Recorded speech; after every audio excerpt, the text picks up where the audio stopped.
Thanks for being here.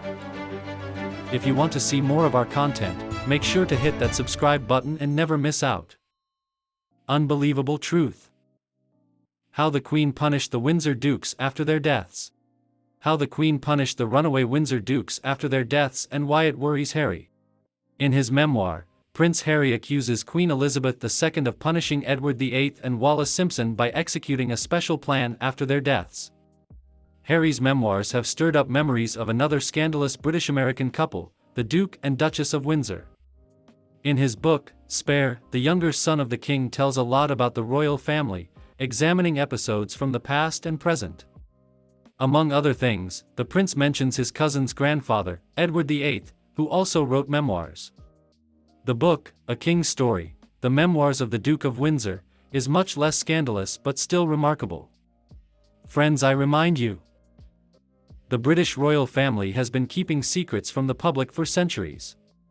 Join our uncensored Telegram channel to find out what they're hiding. Link in the first pinned comment below.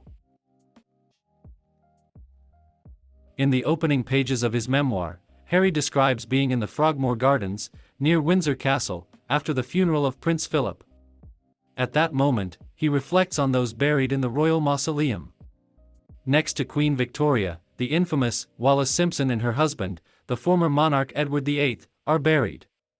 But as Harry notes in his memoirs, the couple was separated from the rest of the royal family and lay buried under a tree.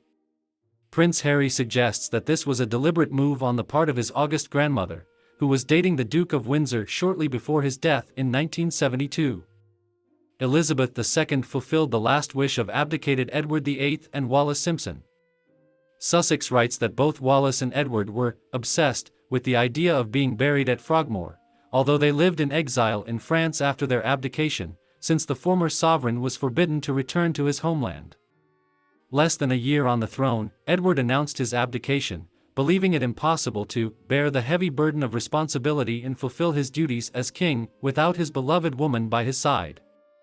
Wallis, who had been married twice, was in the process of divorcing her second husband when Edward became king. In Spare, Harry ponders whether the distance his grandmother established. Grateful for your attention, there are some captivating and brand new videos about the royal family on your screen. Be sure to give them a watch.